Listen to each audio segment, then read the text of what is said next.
Welcome back mga kaagad. Ito na naman po ang inyong lingkod, si Mr. Destiny.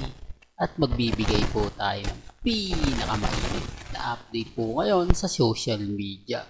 Well, lumabas na nga po mga kaaldab ang mga eksklusibong impormasyon na kung saan mga kaaldab, malalapit lang po talaga kina Alden Richards at Catherine ang makapagsasabi at makapagpapatunay. Di po ba? Ito'y kumbaga maingay lang po sa loob po rin ng GMA Network. Para lang klaro, para lang po sa kaalaman ng lahat.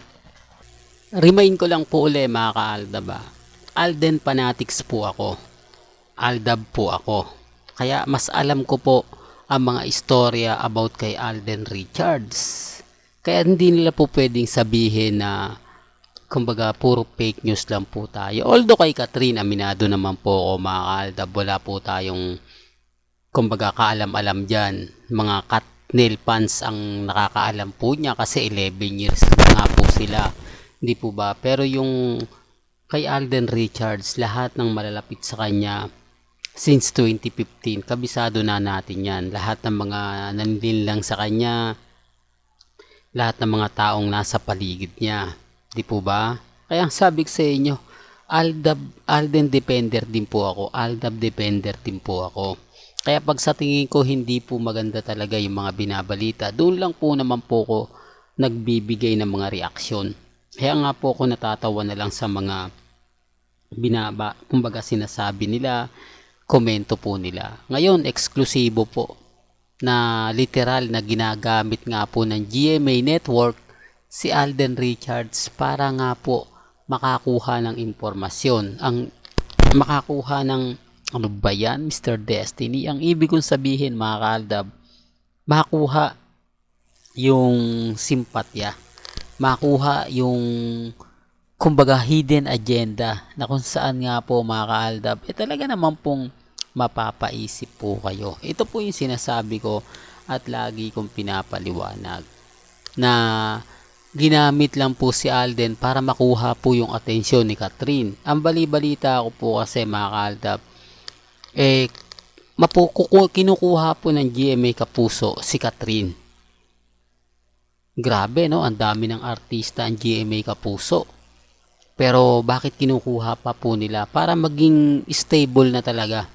Ang ibig kong sabihin, hindi na po makuha ng TV5 yung mga bigating artista ng ABS-CBN. Kasi napakalaking to. Pag ito nakuha po ng GMA at napapirma nila ng kontrata, bay napakarami pong perang ipapasok nga po ni Catherine. Totoo to mga kaaldab, dahil alam naman po natin na maraming fans si Catherine sa social media, sa Instagram, sa Twitter, sa Facebook, at laging laman ng mga website. Di po ba? Kaya nga pong ginagamit nila si Alden para makuha yung pangliligaw na sinasabi nga pong kumbaga maging hawak nila. Di po ba? Real talk to mga kaaldab. Sa mga hindi po nakakaintindi, sa mga ang dami pong paligoy-ligoy, Mr. Destiny, bakit hindi mo pa direct to the point? Di po ba? Gaya nga po ng mga pinapaliwanag ko. Gaya nga po ng mga lagi kong sinasabi, dito po sa channel ni Mr. Destiny, wala pong pilitan. Alam ko naman po na walang tatangkilik sa channel ni Mr. Destiny dahil alam naman po nila na Aldab fans ako. Di po ba?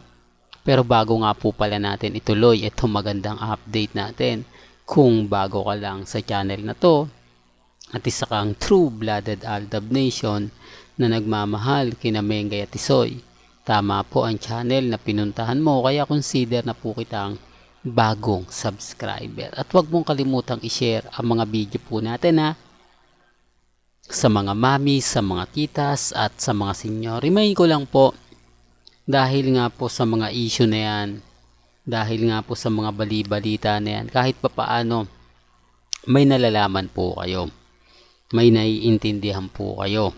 Marami kasi nagsasabi sa akin na tapos na Mr. Destiny Aldab, itigil mo na yan. Wala naman pong problema, hindi naman po ako namimilit. Di po ba? At sa channel po ni Mr. Destiny, wala pong pilitan. Open po kayo lahat magkomento, pabor man o hindi. Di po ba? Ang problema lang po mga kaaldab, yung mga bitter po sa Aldab. Yung mga nagsasabi na ganito ganyan. Sa totoo lang po kay Alden Richards nga lang po tayo nakapokus at kay Maine Polkerson. Di po ba? Yun naman po talaga yung topic ni Mr. Destiny lagi. Kaya lang syempre nalilink po si Catherine. Kaya nga po naghahanap tayo ng mga ebidensya at resibo na magpapatunay na tama po yung sinasabi natin. Kasi hindi po lahat ng Alden fanatics pumapabor sa Catherine. Although meron, aminado naman tayo. Pero hindi po lahat. Di po ba? Kasi nga po, iba po talaga. 11 years, nanliligaw pa lang pero may plano na ng kasal. 11 years nga po sila Katnil, hindi nga po nagplano ng kasal. Samantalang si Alden Richards, nanliligaw pa lang, may plano na. Di po ba? At bakit nga po ba umi-eksena si Jericho Rosales? Bakit nga po ba binibuild up nila si Jericho Rosales? Di po ba? Bakit nagkakaroon ng rivalry sina Alden Richards at si Jericho Rosales? Doon pa lang mga kaaldab may mali na no? Ewan ko nga po mga kaaldab, yung mga sinasabi nila na hindi ganyan nagkataon lang. Kasi nga po, remind ko lang po, may pelikula si Jericho at si Catherine. Sino nga po ba yung sikat na pwede nilang gamitin? Di po ba walang iba kundi si Alden Richards? Sino nga po ba yung pambato ng GMA Kapuso? Grabe, di po ba? Kita mo yung Mowel Pan. Sino pa yung maingay? Si Alden Richards at si Dingdong Dantes. Nasa na si Dennis Trillo? Nasa na yung mga bigating artista ng GMA Kapuso? Hindi po ba wala? Hindi po ba hindi masyado maingay maliban po kina Catherine at kay Alden? Hindi, totoo lang naman po mga kaalda. Pero gaya na sinabi ko, hindi naman po tayo namimilit.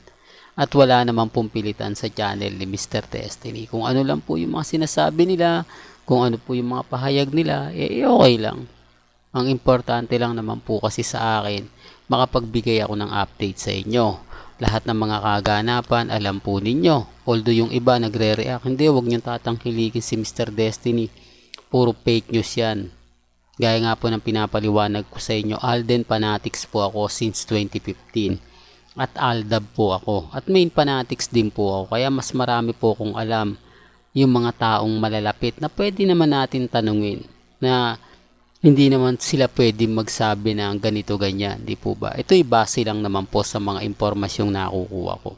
Kasi kayo na po bahala magsabi kung totoo o hindi. Nire-respeto ko po kayo at ginagalang.